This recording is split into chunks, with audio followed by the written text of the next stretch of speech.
ನಮಸ್ಕಾರ. ಶ್ರೀ ದುರ್ಗಾ ಕವಚದ 2ನೇ ಸ್ತೋತ್ರ ಕಲಿಯುವ ಅಲ್ವಾ ಎಲ್ಲರೂ? ಮೊದಲನೇ ಸ್ತೋತ್ರ ಕಲ್ತಿದ್ರಿ ತಾನೇ? ನೀವು ಕಲಿತ್ರೆ ನನಗೆ ತುಂಬ ಆನಂದ ಆಗ್ತದೆ. ನೀವು ಕಲೀರಿ ಆಯಿತಾ? ಎಲ್ಲರೂ ಚಂದ ಮಾಡಿ ಕಲೀರಿ. ಯಾಕೆಂತ ಹೇಳಿದರೆ ಈ ಸ್ತೋತ್ರ ತುಂಬ ತುಂಬ ಮಹತ್ವಪೂರ್ಣವಾಗಿರುವಂಥದ್ದು. ನಿಮಗೆ ಯಾವುದಾದ್ರೂ ಮಾಟ ಮಂತ್ರ ಮಾಡಿದರೆ, ನಿಮಗೆ ಕೆಟ್ಟ ಶಕ್ತಿಗಳೇನಾದರೂ ನಿಮಗೆ ಅಟ್ರ್ಯಾಕ್ಟ್ ಆಗಿದ್ದರೆ ಅಂತ ಎಲ್ಲ ಸಮಯದಲ್ಲೂ ಯಾವುದೇ ಒಂದು ತೊಂದರೆ ತಾಪತ್ರೆ ಇದ್ದ ಸಮಯದಲ್ಲೂ ಕೂಡ ಈ ರಕ್ಷಣಾ ಕವಚ ನಿಮ್ಗೆ ರಕ್ಷಣೆಯಾಗಿ ನಿಂತು ಬಿಡುತ್ತೆ. ಅಷ್ಟು ತುಂಬ ತುಂಬ ತುಂಬ ಮಹಾನ್ ಶಕ್ತಿ ಇದೆ ಈ ಕವಚಕ್ಕೆ. ನಿಮಗೆ ನೀವು ಹೇಳ್ತಾ ಹೇಳ್ತಾ ಹೋದ ಹಾಗೆ ನಿಮ್ಮ ಒಳಗೆ ಸುಪ್ತವಾಗಿರುವಂಥ ಒಂದು ಚೈತನ್ಯ ಇದೆಯಲ್ಲ, ಅದು ಜಾಗೃತ ಆಗ್ತಾ ಹೋಗ್ತದೆ. ಅದು ಜಾಗೃತ ಆಯಿತು ಅಂತ ಹೇಳಿದರೆ ನಿಮ್ಮನ್ನು ನೀವು ಅರ್ಥ ಮಾಡಿಕೊಂಡ ಹಾಗೆ ಅಂತ ನಾನು ಹೇಳಿಕೊಡ್ತಾ ಹೋಗ್ತೇನೆ. ಇದು ನಿಮ್ಗೆ ಒಳ್ಳೆಯದಿಗಾಗಿಯೇ ಇದೆ, ನಿಮ್ಮ ಒಳ್ಳೆಯದಕ್ಕೆ ಇದೆ ಈ ಕವಚ. ಹಾಗಾಗಿ ನೀವು ಈ ಮಹಾನ್ ಶಕ್ತಿ ಇರುವಂಥ ಈ ಕವಚವನ್ನು ದಿನಕ್ಕೆ ಒಮ್ಮೆ ಆದರೂ, ಒಂದು ಸರಿ ಆದರೂ ನೀವು ಹೇಳಿ, ಅದರ ಪೂರ್ಣ ಫಲ ನೀವು ಅನುಭವಿಸಿ, ನೀವು ಪಡೆಯಿರಿ. ಆ ಪೂರ್ಣ ಫಲವನ್ನು ನೀವು ಪಡ್ಕೊಳ್ಳಿ.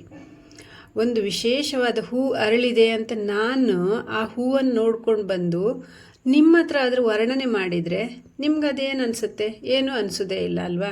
ಅದೇ ಹೂವನ್ನು ನೀವು ನೋಡಿ ಅದರ ಪರಿಮಳವನ್ನು, ಬಣ್ಣವನ್ನು, ಅದರ ಅಂದ ಚಂದ ನೀವೇ ಕಣ್ಣಾರೆ ಕೊಂಡು ಅದನ್ನು ಮುಟ್ಟಿ ಆ ಪರಿಮಳವನ್ನು ನೀವು ತಗೊಂಡ್ರೆ ನಿಮ್ಗಾಗುವ ಆನಂದ ಅದು ಎಷ್ಟಿರುತ್ತೆ ಹೇಳಿ? ಅದಕ್ಕೆ ನಿಮಗೆ ಆ ಆನಂದಕ್ಕೆ ವರ್ಣನೆ ಮಾಡಲಿಕ್ಕೆ ಪದಗಳೇ ಸಿಗೋದಿಲ್ಲ ಅಲ್ವಾ?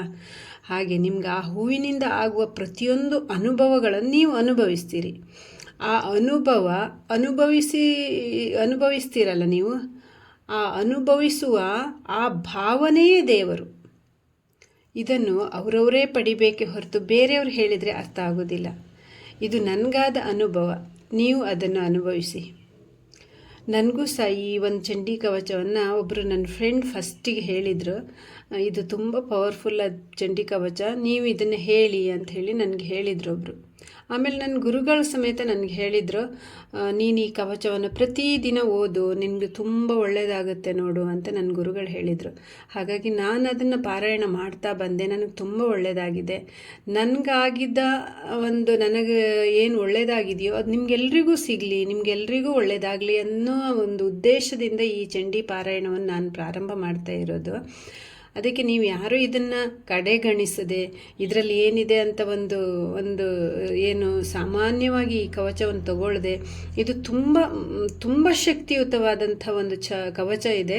ಆ ಕವಚವನ್ನು ನೀವೆಲ್ಲರೂ ಹೇಳಿ, ನೀವೆಲ್ಲರೂ ಇದನ್ನು ಉಪಯೋಗ ಪಡ್ಕೊಳ್ಳಿ, ಈ ಚಂಡಿ ಕವಚದ ಪ್ರಯೋಜನವನ್ನು ನೀವು ಪಡ್ಕೊಳ್ಳಿ ಅಂತ ಹೇಳ್ತಾ, ನನ್ನ ಅಮ್ಮ ಅಂದರೆ ಈ ಕವಚ ಹೇಗಿದೆ ಅಂತ ಹೇಳಿದರೆ, ನೀವು ಪಾರಾಯಣ ಮಾಡ್ತಾ ಮಾಡ್ತಾ ಹೋದ ಹಾಗೆ ನಮ್ಮೊಳಗೆ ಸುಪ್ತವಾಗಿ ಮಲಗಿರುವ ಭಗವಂತ ಅಂದರೆ ನನ್ನಮ್ಮ ಜಗನ್ಮಾತೆ ಚೈತನ್ಯ ಶಕ್ತಿ ಉದ್ದೀಪನ ಆಗ್ತಾ ಹೋಗ್ತದೆ. ಆ ಚೈತನ್ಯ ಶಕ್ತಿಯನ್ನು ಜಾಗೃತ ಮಾಡಿ ನೋಡಿ, ನಿಮ್ಗೆ ಆಶ್ಚರ್ಯ ಹೇಗಾಗ್ತದೆ, ನಿಮ್ಮಲ್ಲಾಗುವ ಬದಲಾವಣೆ ಹೇಗೆ ಅಂಥೇಳಿ ನೀವು ನೋಡಿ. ನೀವು ಹೇಳುವ ಒಂದು ಮಂತ್ರ ಇರಬಹುದು, ಒಂದು ಜಪ ಇರಬಹುದು, ಒಂದು ಪೂಜೆ ಪಾರಾಯಣ ಯಾವುದು ಕೂಡ ವ್ಯರ್ಥ ಅಂತ ಖಂಡಿತ ಆಗೋದಿಲ್ಲ. ನೀವು ಅದ್ರ ಬಗ್ಗೆ ಯೋಚನೆ ಕೂಡ ಮಾಡಬೇಡಿ. ಆ ಫಲ ಆ ಕೂಡಲೇ ಸಿಗಲಿಲ್ಲ ಅಂತ ಹೇಳಿದರೂ ಸಮೇತ ಆ ಫಲವನ್ನು ಭಗವಂತ ಇದ್ದಾನಲ್ಲ, ನಮ್ಮ ಆತ್ಮದ ಜೊತೆಗೆ ಆ ಭಗವಂತ ಲೆಕ್ಕ ಇಟ್ಟಿರ್ತಾನೆ. ನಾವು ಮಾಡುವ ಪ್ರತಿಯೊಂದು ಒಳ್ಳೆಯ ಕೆಲಸದ ಲೆಕ್ಕಾಚಾರ ಆ ಭಗವಂತ ನಮ್ಮ ಜೊತೆಗೆ ಇಟ್ಟಿರ್ತಾನೆ. ಅದು ಯಾವಾಗ ಅದರ ಫಲ ಕೊಡಬೇಕು ಅವ ನಿರ್ಣಯ ಮಾಡಬೇಕೇ ಹೊರತು ನಾವು ಈ ಕೂಡಲೇ ಆಗಬೇಕು, ಹೀಗೆ ಆಗಬೇಕು, ಹಾಗೆ ಆಗಬೇಕು ಅಂತ ಹೇಳಿದರೆ ಅದು ಖಂಡಿತ ನಡೆಯೋದಿಲ್ಲ. ಆದರೂ ಆ ಭಗವಂತನ ಮೇಲೆ ಇಟ್ಟ ನಂಬಿಕೆಯನ್ನು ಮಾತ್ರ ಅವನು ಯಾವತ್ತೂ ಅದನ್ನು ಹುಸಿ ಮಾಡದೆ ಅವನು ನೆರವೇರಿಸಿ ಕೊಟ್ಟೇ ಕೊಡ್ತಾನೆ. ಈಗ 2ನೇ ಸ್ತೋತ್ರ ಹೇಳುವಲ್ಲ,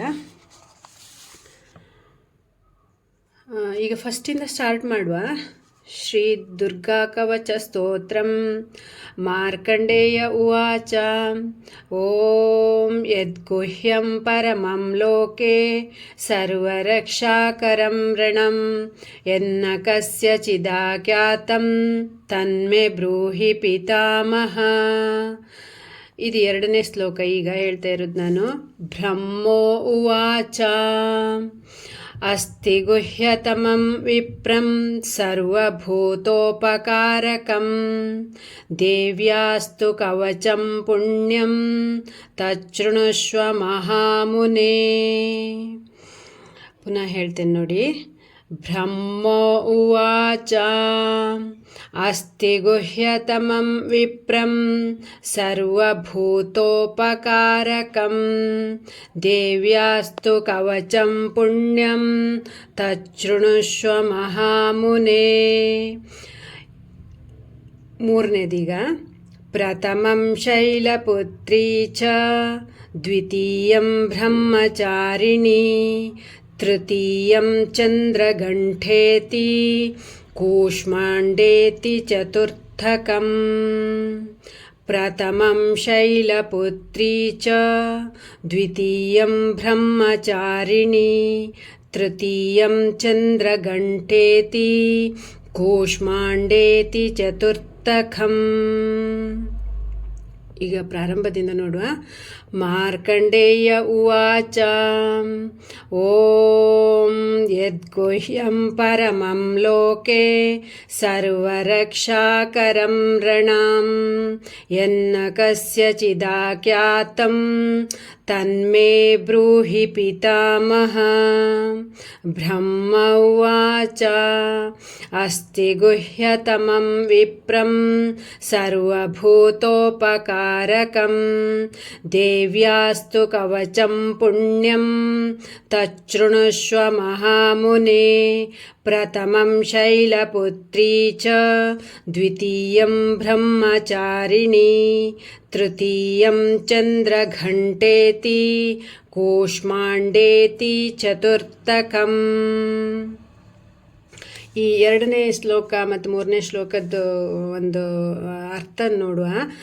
ಈಗ ಯಾರು ಚತುರ್ಮುಖ ಬ್ರಹ್ಮನ ಹತ್ರ ಮಾರ್ಕಂಡೇಯ ಮಹಾಮುನಿಗಳು ಕೇಳ್ತಾರೆ, ಫಸ್ಟಿನ ಸ್ತೋತ್ರದಲ್ಲಿ ಕೇಳ್ತಾರೆ, ಲೋಕಕ್ಷೇಮಕ್ಕಾಗಿ ಒಂದು ಏನು ಪವಿತ್ರವಾದ ಪರಮ ಪವಿತ್ರವಾದ ರಕ್ಷಾಮಂತ್ರ ದೇವರದ್ದು ಯಾವುದಾದ್ರೂ ಇದ್ದರೆ ನನಗೆ ಹೇಳಿ ದೇವ್ರೆ ಅಂತ ಬ್ರಹ್ಮದೇವ್ರ ಹತ್ರ ಕೇಳ್ತಾರೆ. ಆಗ ಬ್ರಹ್ಮದೇವರು ಚತುರ್ಮುಖ ಬ್ರಹ್ಮದೇವರು ಮಾರ್ಕಂಡೇಯ ಮಹರ್ಷಿಗಳಿಗೆ ಹೇಳ್ತಾರೆ, ನೋಡು, ನಾನು ಶ್ರೀದೇವಿ ಕವಚವನ್ನು ನಿನಗೆ ಹೇಳಿಕೊಡ್ತೇನೆ. ಇದನ್ನು ಇಲ್ಲಿವರೆಗೆ ಗೌಪ್ಯವಾಗಿ ಮಹಾಮುನಿಗಳು ಮತ್ತು ದೇವತೆಗಳು ಗೌಪ್ಯವಾಗಿ ಇದನ್ನು ಹೇಳ್ತಾ ಇದ್ರು.